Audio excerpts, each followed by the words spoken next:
Assalamualaikum warahmatullahi wabarakatuh. Perkenalkan, nama saya Sahrial, calon guru penggerak Angkatan 2 dari Kabupaten Sawaran.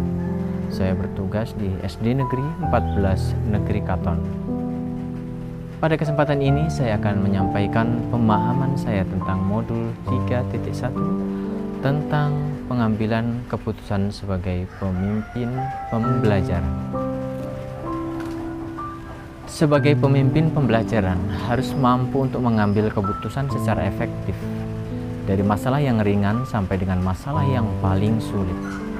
Misalnya saja bujukan moral yang membutuhkan idealisme dan kekuatan integritas di dalam dirinya. Atau mungkin masalah dilema etika yang membutuhkan cara yang efektif dan kreatif. Dalam arti memiliki paradigma dan prinsip yang benar untuk menghasilkan keputusan yang efektif di antara opsi yang sama benar dan sama kuat.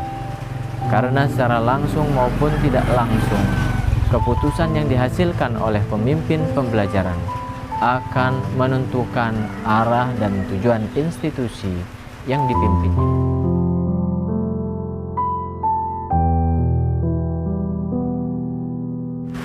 Pengetahuan yang saya peroleh dari pendidikan guru penggerak ini khususnya mengenai pengambilan keputusan sebagai pemimpin pembelajaran. Saya akan sampaikan kepada kepala sekolah dan sebagai atasan langsung, kemudian sebagai pemimpin institusi di mana saya bertugas, juga kepada rekan-rekan sejawat, baik yang tergabung dalam komunitas praktisi maupun yang belum, serta kepada rekan-rekan seprofesi tingkat kecamatan dalam wadah kelompok kerja guru atau KKG mata pelajaran PAI Kecamatan Negeri Katon.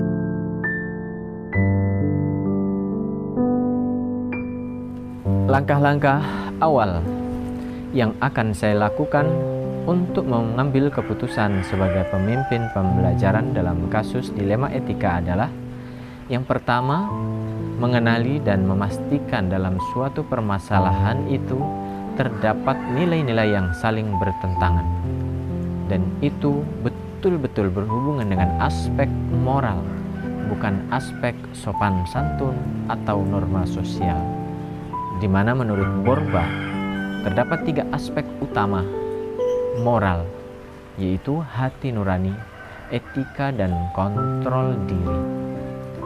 Yang kedua, menentukan siapa saja yang terlibat dalam masalah ini, sekaligus mengumpulkan fakta-fakta yang relevan sebagai data yang dapat menggambarkan alasan seseorang melakukan sesuatu dan mengetahui cerminan kepribadian seseorang tersebut.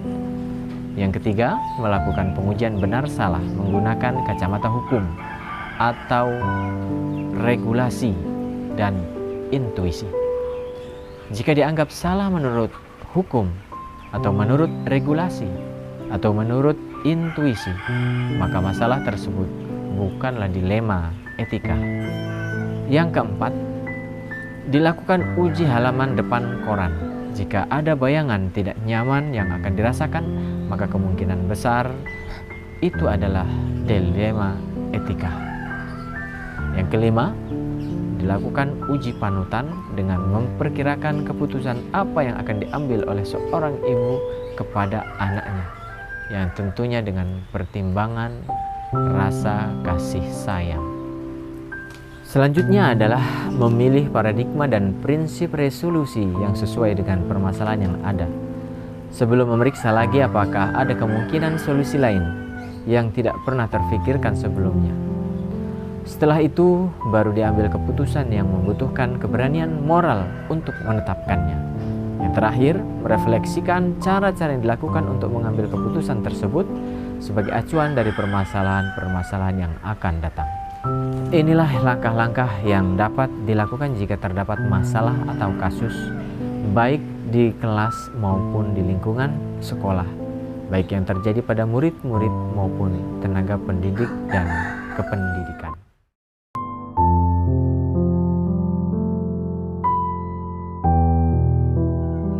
Saya akan melaksanakan langkah-langkah tersebut tentunya setelah pembahasan materi ini selesai dipelajari dengan sempurna, agar mendapatkan pemahaman yang lebih matang sehingga meminimalisir kesalahan ketika di-share, ketika dibagikan kepada rekan-rekan sejawat dan pihak-pihak lain. 1 minggu dari sekarang diperkirakan materi ini telah selesai dipelajari, baru kemudian bisa menerapkan langkah-langkah tersebut di sekolah terlebih dahulu, kepada murid di kelas, dan kepada semua warga sekolah secara umum. Kemudian di saat ada agenda pertemuan dengan KKG PAI, baru diterapkan bersama komunitas profesi tingkat kecamatan.